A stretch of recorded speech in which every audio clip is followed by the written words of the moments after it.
Hello, welcome to this very first session of Statistics in the Wisest King Academy. I am Do Solomon, and today we are going to be looking at data collection and presentation. So, before we get into the topic, I would like to explain some few terms on statistics, beginning on the word statistics itself. Statistics. Usually, when people hear about statistics, what comes to their mind is numbers. But is that what statistics is all about? No. So, what is statistics? Statistics is a science that deals with the collection, the treatment, and the analysis of data so as to make informed decision. The collection, the treatment, and the analysis of data so as to make informed decisions. In statistics, we have some basic terms like population. Population is also referred to the universe. Population refers to the group of items under consideration for a statistical study. The group of items under consideration for a statistical study. For example, the books in a library, the number of students in a college, the number of cars in a parking, the number of houses in an estate, so can constitute the population for a statistical study. It's not like geography that says population refers to the number of people within a given geographical location at a particular period. No. Population in statistics might refer to any group of elements, whether persons or whatsoever. That's material, immaterial, it depends. Now, after population, we have statistical unit. Statistical unit. These are actually subgroups that constitute the population. Subgroups that constitute the population. I take an example. The number of students in a college, they can be divided into levels or classes, from one, from two, from three, and so on and so forth. Level 200, level 300, level 400, level 500, and so on and so forth, or level 1, level 2, level 3. So these subgroups that constitute the population, they are known as statistical units. Another term is variable.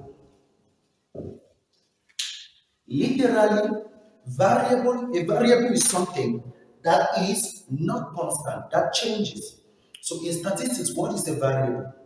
In statistics, a variable is that aspect of a population to be studied.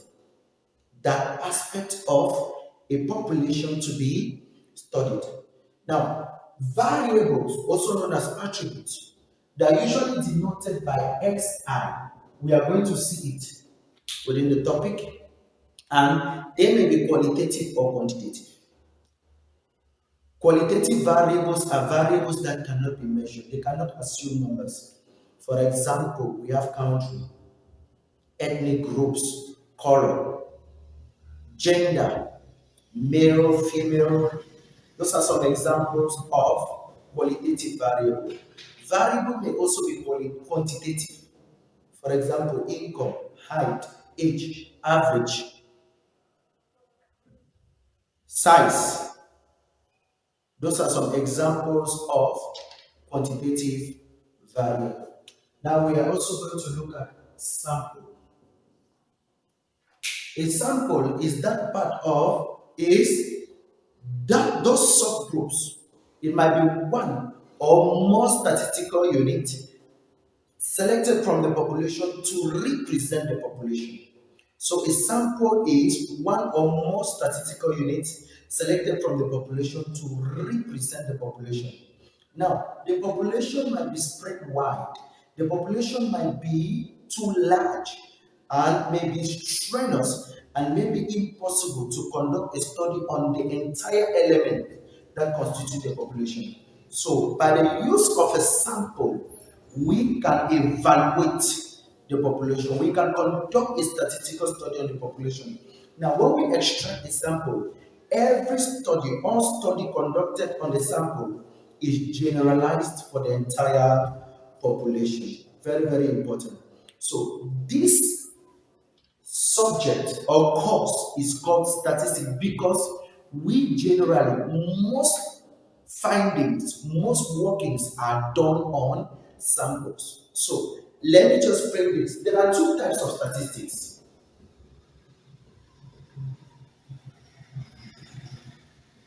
Statistics may be descriptive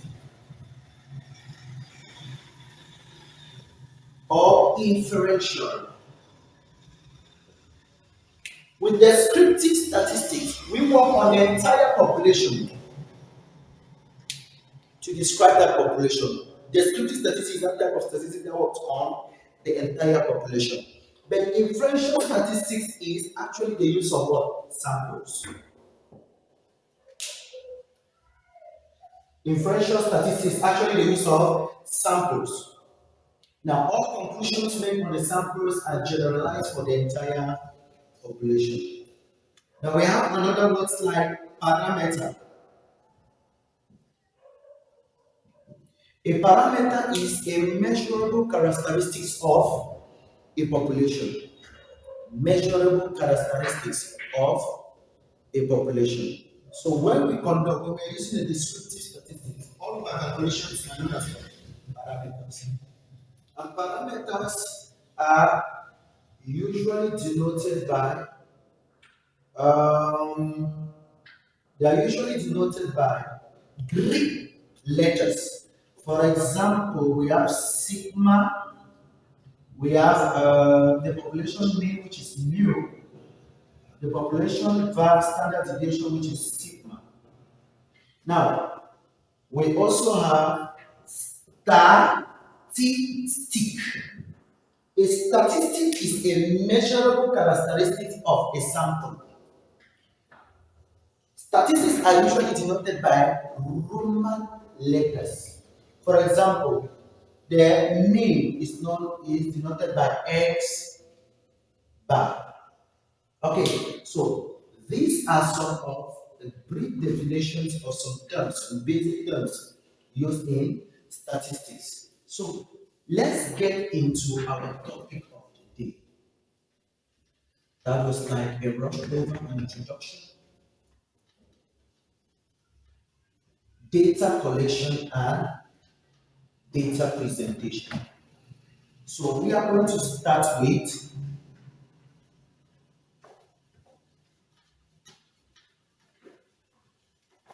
data collection.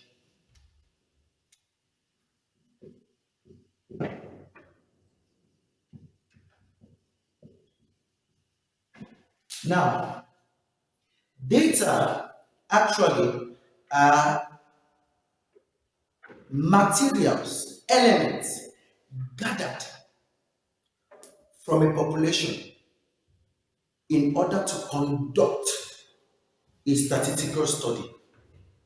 So all the elements gathered from a population in order to conduct a statistical on which a statistical study is conducted, they are called data. In literal terms, data are unprocessed or raw information at a raw stage. Now, data can be collected. Data can be collected. Let's look at how this data can be classified. Data can be classified by source, and data can be classified by nature. Let's go by source.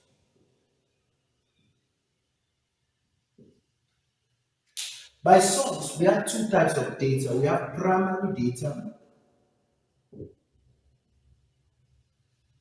and we have secondary data. What is a primary data? Primary data refers to data that have never existed at all. It refers to data that have never been stored before. Primary data are data that are actually collected by the person who is to make use of the info of the data. Now, this does not mean if I want a data, if I pay somebody to collect on my behalf, I am still the one collecting the data. So it is still a primary data. So a data is primary if it has never existed or never been collected before. It has never been stored.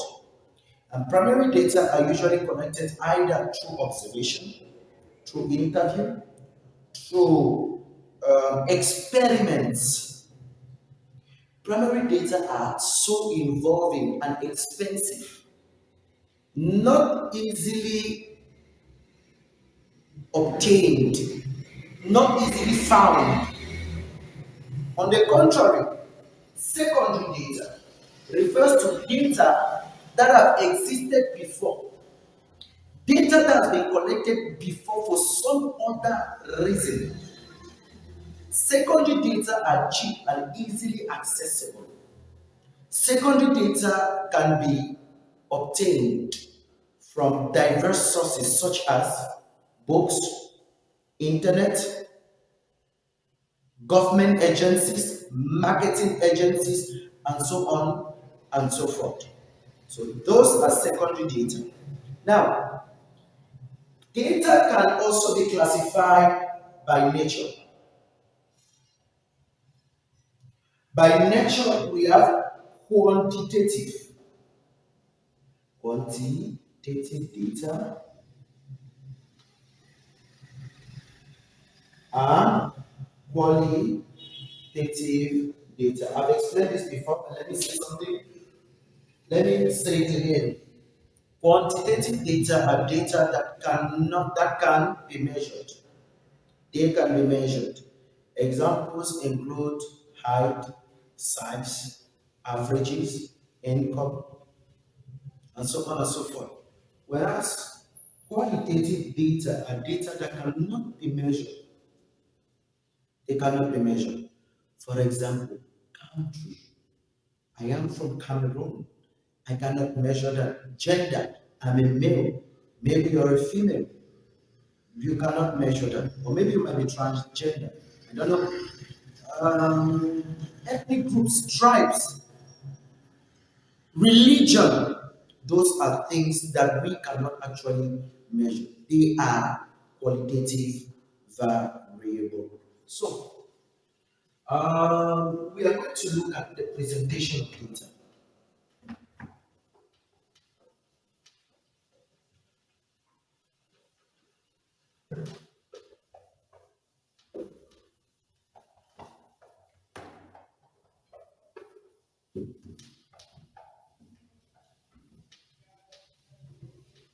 Data presentation. That is the second.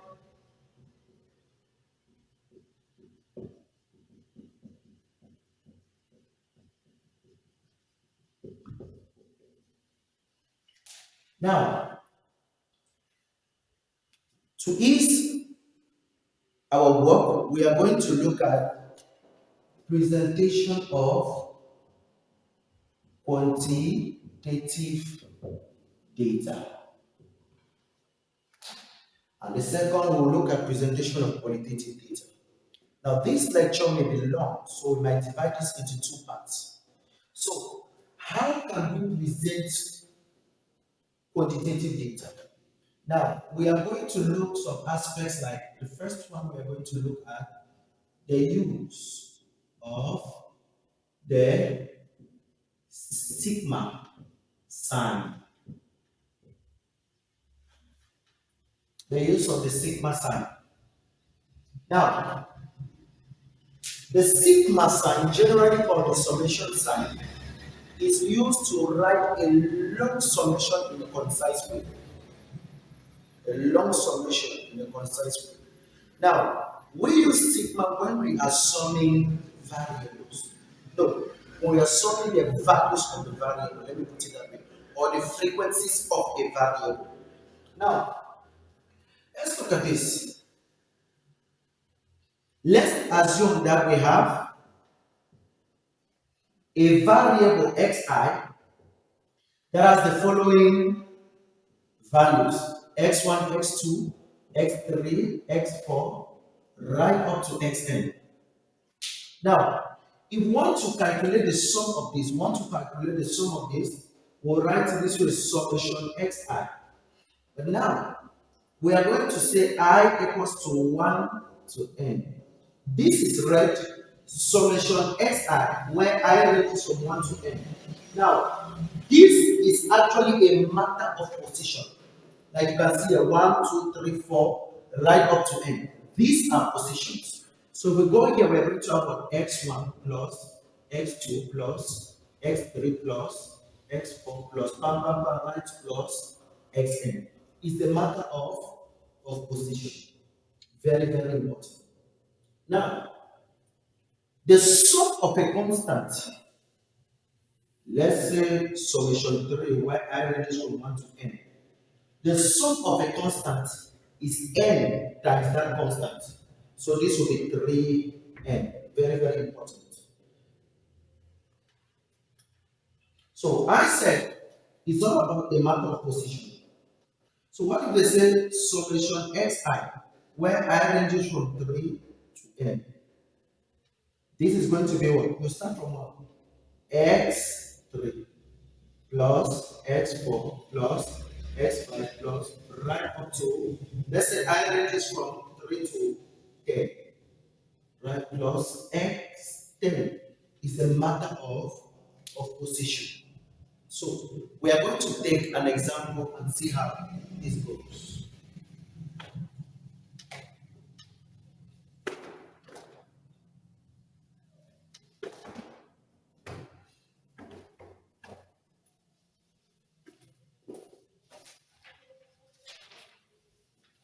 I'm going to drop the link of these questions in the description section of this video. Please like, subscribe, and comment. Share this link for others to benefit. Okay, we have here example one. Let's assume that xi ranges from 1, 2, 3, 4, 6, 7, 8, 12, 13, 14.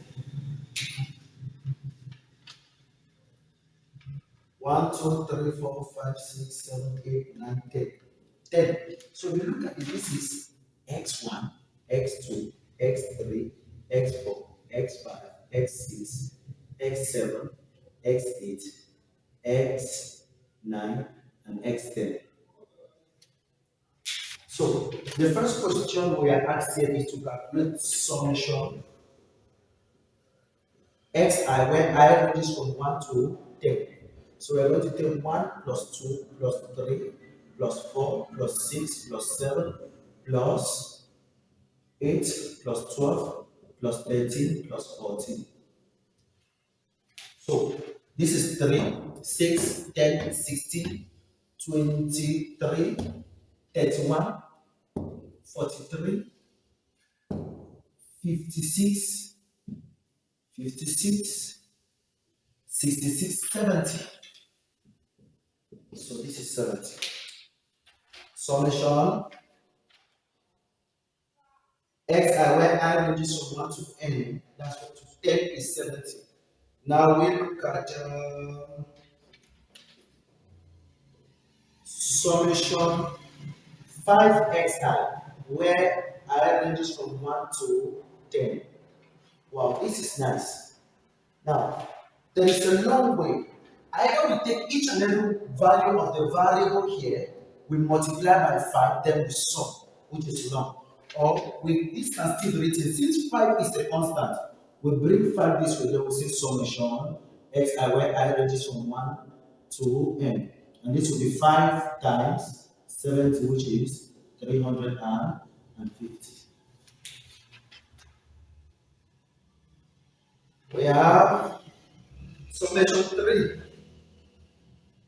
Summation 3, where I ranges from 1 to 10. N here is 10. So we said the sum of a constant is n multiplied by that constant. So this will be 3 times 10, which is equals to 30.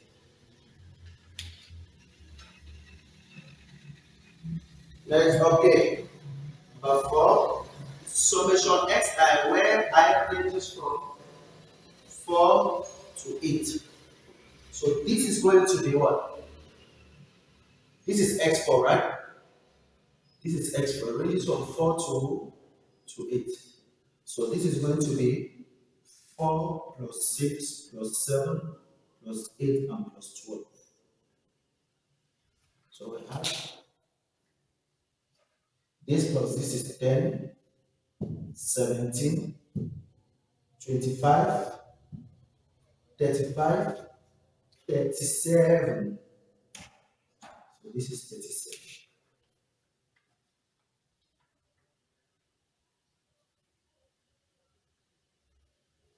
The next, that's number 5, solution 1/5 xi, where I ranges from 1 to 10.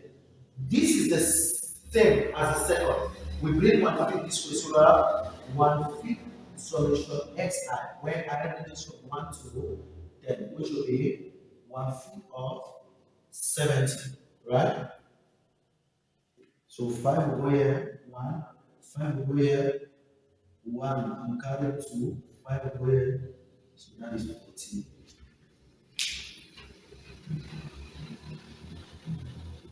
Okay, now I think I'm going to wipe to do the next two. I have to wipe because I need space. Please just glance through again before I wipe.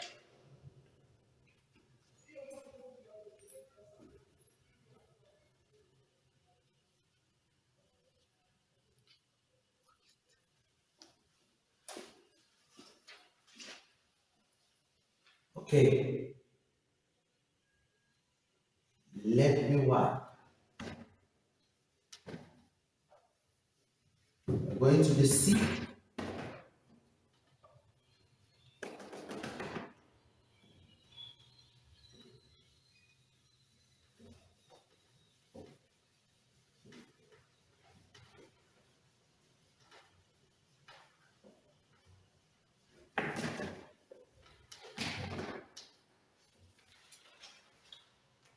The seat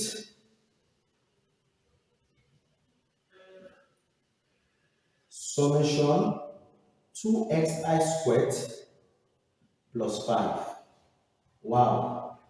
So we are going to have, if we expand this bracket, we're going to have 2 summation xi squared plus 5. Plus summation 5, sorry. Plus summation 5. So let's calculate summation xi squared.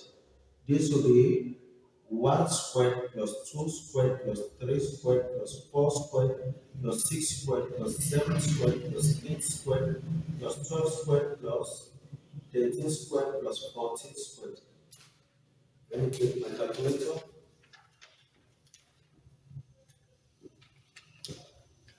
So 1 plus 4 plus 9 plus 16 plus 36 plus 49 plus 64 plus 144 plus 13 squared plus 14 squared.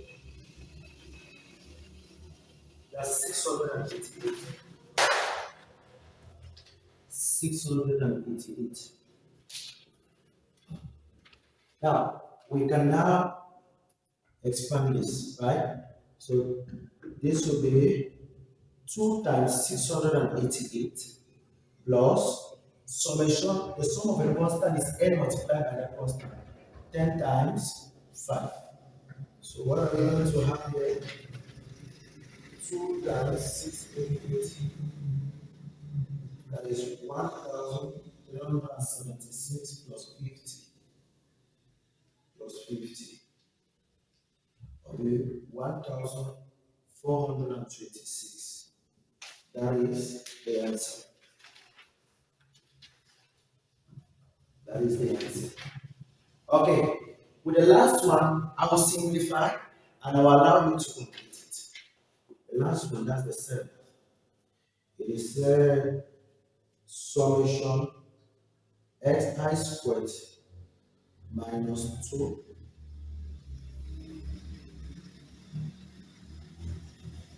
all of this squared. Wow, wow, wow. This is going to be summation xi squared minus 2 times xi squared minus 2. So if I expand, I'm going to have this is sum xi squared minus times xi squared will give xi cube x xi to the fourth power, sorry,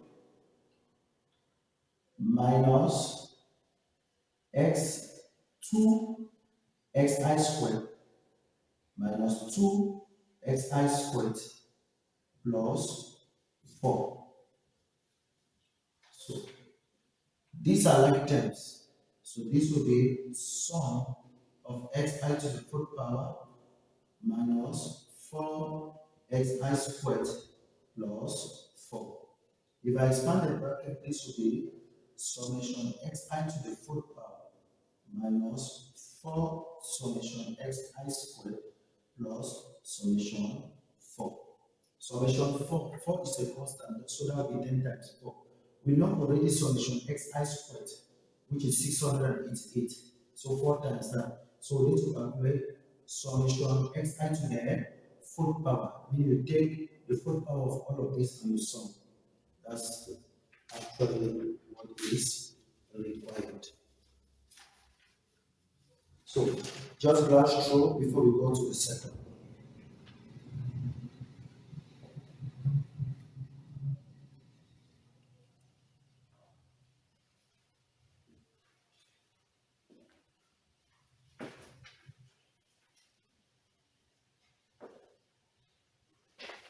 Okay, let me wipe.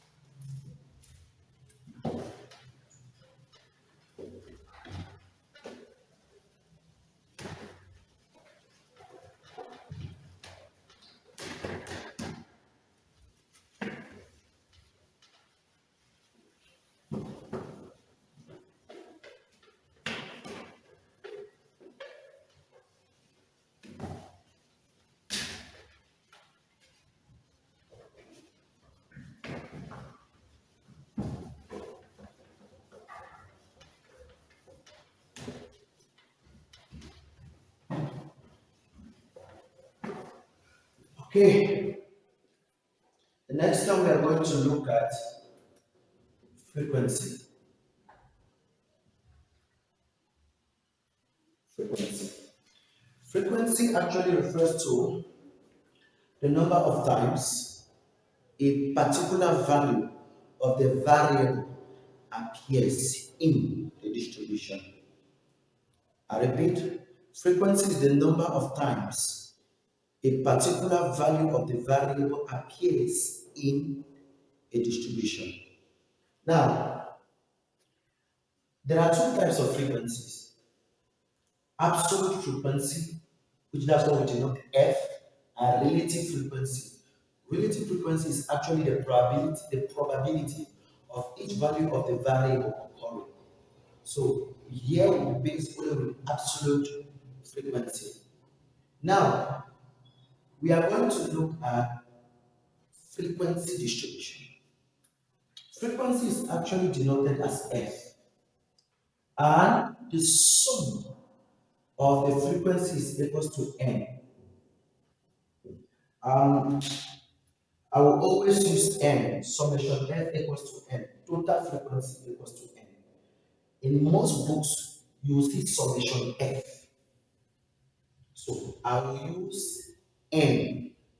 Okay, now remember we are looking at data presentation. Frequency is actually a method to summarize the data collected. So a frequency distribution can be used to summarize the data collected. Now there are two types of frequency distributions. There is what we call a simple or ungrouped or discrete frequency distribution, and it's what we call grouped or continuous frequency distribution. So we'll see how to form these two types of frequency distributions. Take the first case. Our first example there will be in the case of a simple frequency distribution. Here is actually example number 2. Don't forget, the link of these questions will be placed in the description section of this video. Notwithstanding, I'm going to crop this question and, and put on the video so that you can actually see as I'm talking. Now, the following data,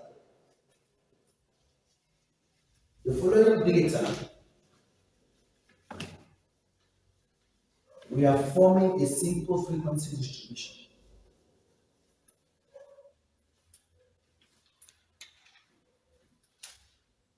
Simple or discrete frequency distribution.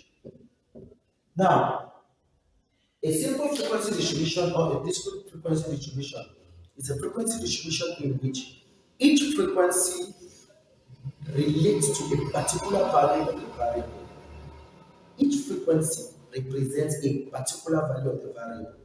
If that be the case, it is actually a simple, a discrete or an ungrouped frequency distribution. So looking at this, we have the following data records the number of children in families of 47 workers in a company. And the data goes thus: 1, 2, 5, 2,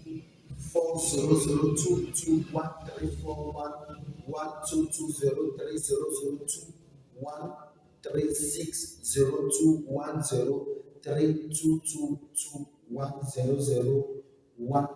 1, 3, 1, 4. Compile a frequency distribution using the above data. Now, how do I know to form a simple frequency distribution? Let's look at this number of children. The number of children here actually ranges from 0 to 6. So you see, the range is not wide. And because the range is not wide, each value of the variable can have its own frequency. Let's say it ranges from maybe from 0 children to 30 children. You discover that we cannot present such an information, right, decently. We will have to put it into groups. Well, let me not go ahead, but let me remain first of all this way. So here, number of children will be xi. Number of children. That will be xi. Now, number of families. That will be f.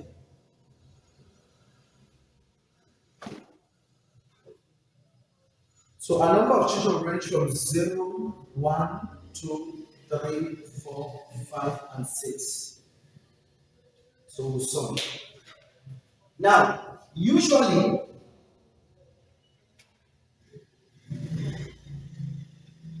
we use a tally row, but I'm not going to use that here. I will just come like that, and I hope I don't make any error. Because the total frequency must give us 47, because the information says it's for 47 family. So let's go. Let's go with 0. How many zeros are here? 1 is displayed on your screen. So please, you can actually count with me. Let's start it back. 1, 2, 3, 4, 5, 6, 7, 8, 9, 10, 11. So we have 11 families had no child. How many families had one child? 1, 2, 3, 4, 5, 6, 7, 8, 9, 10, 11, 12. 12 families had one child. How many families had 2 children?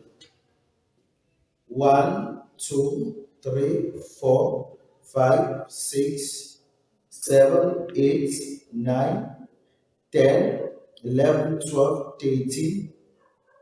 13 families had two children. How many families had three children? One, two, three, four, five, six. Six families had three children. How many families had four children? One, two, three. How many families have five children? One,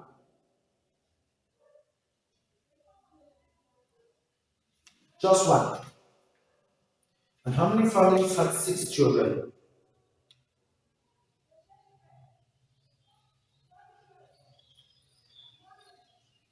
One. One family had six children. So let's add to see if it gives us 47. 1 plus 2, that's 3 plus 3, that's 6 plus 6, 12, 15, 16, 17. 7 and carry 1. 1 plus 1 plus 1, that's 3 plus 1 carry 4. So we have, this is the frequency distribution. So you can see that we have 47 families. In these 47 families, 11 families had no child, 12 families had one child, 13 families had two children, 6 families had three children, 3 families had four children, one family had five children, and one family had six children. So this is actually a frequency distribution of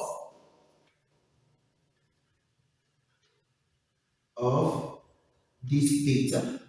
So you see, the distribution has been summarized into this. And please, when you have written a frequency distribution like this, you don't sum again the values of the variable. You don't sum the values of the variable. This information can still be presented on a line or stick chart. This information, it can be presented on a line or stick chart. Now, we are going to look at presentation, that's a grouped frequency distribution. Grouped frequency distribution. Please, can I write? Okay. Grouped frequency distribution.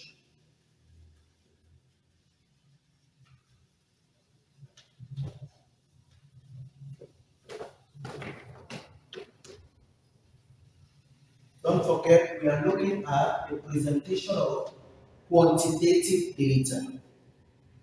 Quantitative data. Presentation of quantitative data. Okay, now to group frequency distribution. Grouped or continuous frequency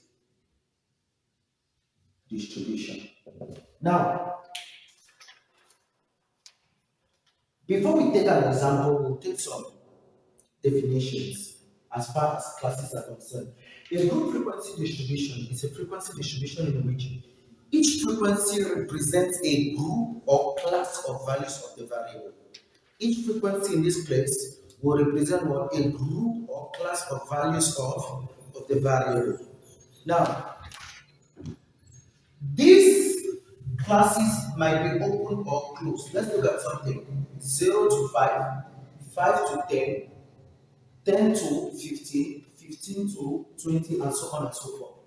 Or 0 to 4, 5 to 9, 10 to 14, 15 to 19, and so on and so forth. Now, this is actually an open distribution. An open distribution, meanwhile, this one is closed. So these are some examples of the classes that we can form. Now, for group frequency. Now, let's look at some brief definitions. There's actually what we call class boundaries. What are class boundaries? Class boundaries are actually those values that form common points between classes. Values that form common points between classes. Now, class boundaries are actually the upper and the lower values of the classes of an open distribution. Like in this case, you can see from this first and the second class, the common value there is 5. Second and the third, the common value is 10. Third, fourth, the common value is 15. If there was fourth feet, the common value will be 20. If there was fifth seat, the common value will be 25, and so on and so forth. So there we see it is open. Why? Because there are common values among the classes. Those common values are what we call what? Class boundaries. For example, Cameroon, Nigeria has a boundary line. This line belongs to Cameroon, and this line actually also belongs to Nigeria. So if you stand on this line at that same point, you are in Cameroon and you are in Nigeria. America, Mexico, there's also a line separating those two countries. If you stand on that line, you are both in Mexico and in America. Just a line. So that line forms a common point between both countries. So I come back here. Class boundaries are the upper and the lower values of an open distribution. They are those values that form common points between the classes. Now, class limits now. Class limits. Class limits are the upper and the lower values of classes of a closed distribution. We can see that. They don't form, they are closed by themselves. There are no common points between the classes. So look at. So here I will say 0 to 5, 5 to 10, 10 to 15, 15 to 20. Meanwhile here, class limits are the upper and the lower values of the classes of a closed distribution. They don't have common points. For example, 0 to 4, 5 to 9, 10 to 14, 15 to 19. So these are our class limits. Now, please note this. Class boundaries are very important because most calculations are done with class boundaries. You have to plug the histogram, you plug with your class boundary. Very, very important. If you want to calculate the mode, the median, the quarters, you use class boundaries. But what if a question now you are given a closed distribution? You can actually convert a closed distribution to an open distribution. How does that go? How does it work? Subtract 0.5 from the lower class limit and add 0.5 to the upper class limit. Once you do that, a closed distribution will become an open distribution, or class limit will be transformed to class boundaries. Now, let's try this. If we subtract 0.5 here, normally it will give us minus 0.52. If we add 0.5 here, it will give us what? 4.5.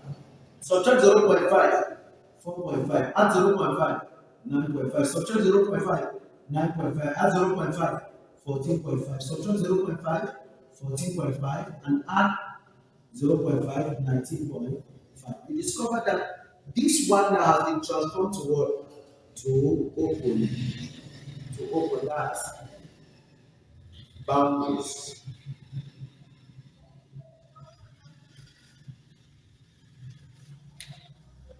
Very, very important.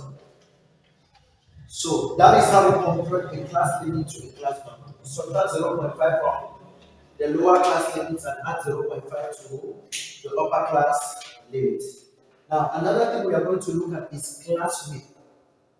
Class width. Right? Now, what is class width? Class width or class interval. Class width is the difference between the upper class boundary and the lower class boundary. Not limits. Class width is the difference between the upper class boundary and the lower class boundary. Not limits, I repeat. Now, if we look at here, let's take the open. If we take this, let's work with this one since it's the same distribution we have made open and close. So if I come here, I want to calculate the class width. Normally, I'm to use this. So if I take upper class boundary minus lower class boundary, so I have 4.5 minus 0.5. I'll have 9.5 minus 4.5. I'll have, well, it is actually equals to that. All of them are the same. 14.5 minus 9.5, which is actually equals to 19.5 minus 14.5. And this will actually be what? 5. 4.5 minus will come plus. So 4.5 plus 0.4 will give me 5. 9.5 minus 4.5 will give me 5. 14.5 minus 9.5 will give me 5. 19.5 minus 14.5 will give me 5. So this is actually a class limit. This one is correct. But let's go for the closed distribution. If we look at the closed distribution, 4 minus 0, you will still be the same as 9 minus 4. 9 minus 5. It will still be the same as 14 minus 10. It will still be the same as 19 minus 15, which is equal to 4. But it is wrong. Why? Because we have used the class limit instead of the class boundaries. So class weight is actually the difference between the upper class limit, the upper class boundary and the lower class boundaries, not the limit.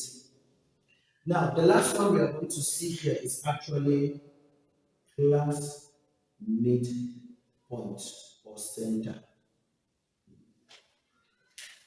Now, the class midpoint or center can be calculated either with the limit or the boundaries. You will still have the same thing. So it is the average of the class limit or class boundary of a particular class.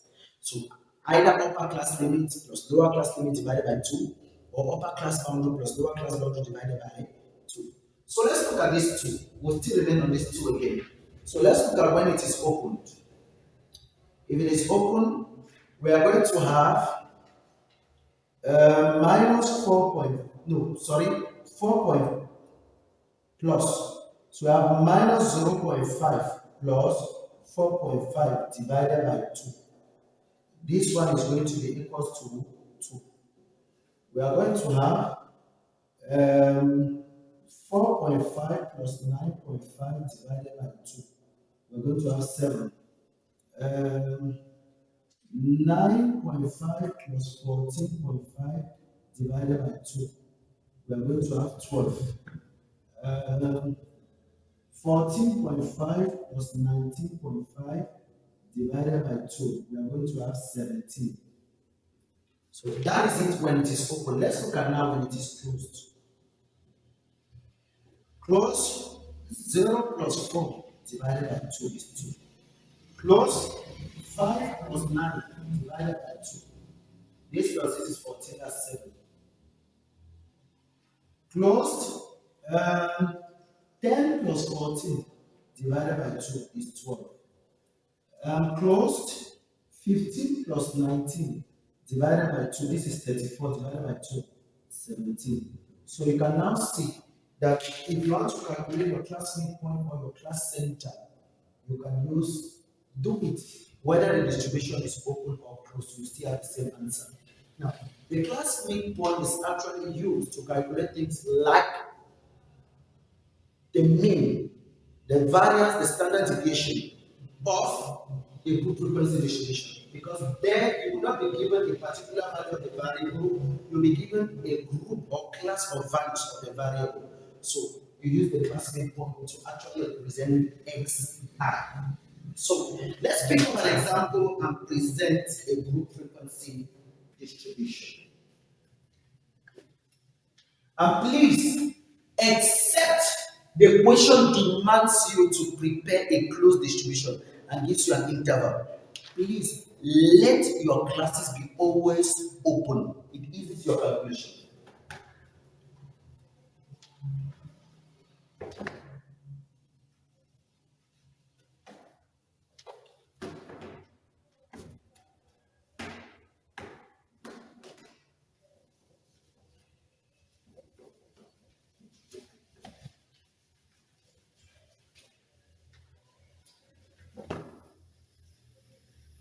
Okay, I repeat, the link to this question will place in the description section of this video. Please don't forget to subscribe, like, share to other people. Okay, example number 3 here. The data below shows the number of orders received by a company each week over a period of 40 weeks. So we have 24, 13, 28, 15, 25, 15, 46, 29, 9, 10, 16, 32, 17, 11, 12, 18, 29, 13, 11, 22, 26, 14, 19, 40, 31, 19, 17, 21, 23, 26, 24, 17, 22, 23, 27, 20, 14, 18, 21, and 27. Now, the lowest number of orders here is 9. And the highest number of orders here should be 46. So look at the range. The range, if I'm not making a mistake, the range is 37. That's wide. So it's difficult to put these values discretely. So much so that each value of the variable will have its frequency. It's going to be difficult. So what can we do here? We can form a group frequency distribution. Usually in exam questions, the questions will guide you. Form a frequency distribution using an interval of 5 or using an interval of 10. Or it might give you an example of the starting part of the classes, maybe the first 2 classes or the first 3 classes. But now, let's take this to be like this. If the question does not ask, number 1, please put in mind that you must form an open distribution. And number 2, to simplify, you can make the class, the width of each class to be wide, maybe 10 or maybe 5, right? So what should we do? Let's use 5. Okay, we use 5. You can use 10. It is going to be very easy. If you use 10, you have about 4 classes. But let's use 5. If I use 5 here, I'm going to screenshot this question and place on the video, please. So if you use 5, we are going to have something like this. Remember, the lowest order is 9. So number of orders. Number of orders. So we have frequency. Number of orders. I'll start actually from 5 to 10. Please, I cannot start. If I start from 0 to 5, and then the lowest number of order is 9. That's why I'm starting from 5 to 10, 10 to 15, 15 to 20, 20 to 25, 25 to 30, 30 to 35, 35 to 40, 40 to 45, and 45 to 50. So we have this. Don't forget that they were received for a period of 40 weeks. So our total frequency must give us 40. Okay, let's start. In the first class, please, 10 is excluded. So you are going to take from 5 to 9. 10 is excluded. If I'm not making a mistake there, I have just 1. I pray God that I don't make a mistake. Now, from 10 to 14, I know here is 15, but we'll take from 10 to 14. Or 14.999, not 15. So 10 to 14, now let's count. 1, 2, 3, 4, 5, 6,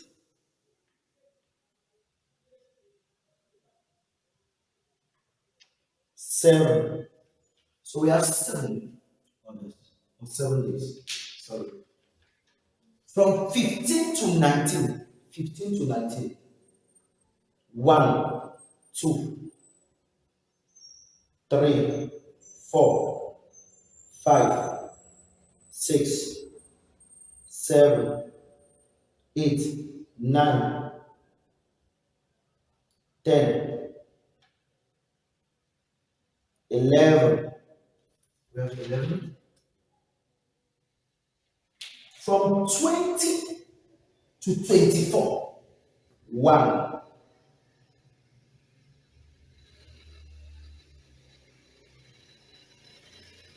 Two. 3, 4, 5, 6, 7, 8. So we have 8. From 25 to 29. 1, 2, 3, 4, 5, 6, 7, 8. 8 also. Wow. Hope I'm correct. From 30 to 34.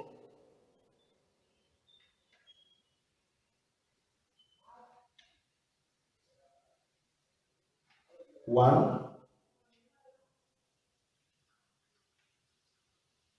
just 1. From 35 to 40. I think there was 0.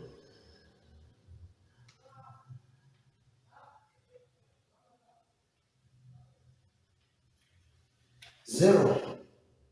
From 40 to 45. 40 to 45. 1, just 1. And from 45 to 50 is still 1. So let's count. This plus this, that's 8. 9. 9, 17, 25, 26, 27, 28. So I made an error. Let me go back, let me verify 25 to 24. From 20 to 24. 20 to 24, 1.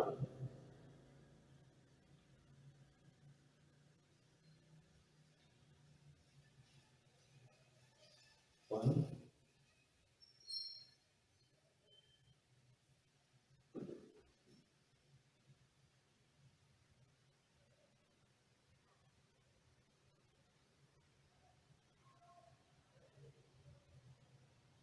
2.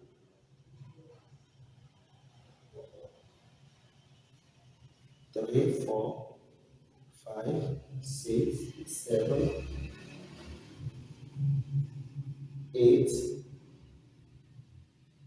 9. 20 to 24 is 9. From 25 to 29. 1, 2, 3, 4, 5, 6, 7, 8. 8. From 30 to 35. 1,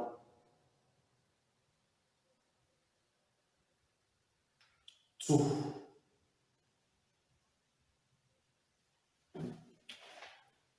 So this one is 2. I believe everything now is intact. This plus this, that's going to give 8, 9, 18, 27, 29,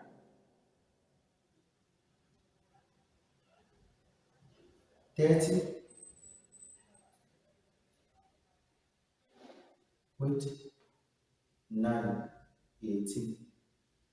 18 plus this is 26, sorry. 26, 28, 30, 0, and carry 3. 3 now plus 1 will give 40. Now it's perfectly correct. So we have formed a group frequency distribution. From this, the class width is 5. It's an open distribution, right? It's 5. So, just go and show.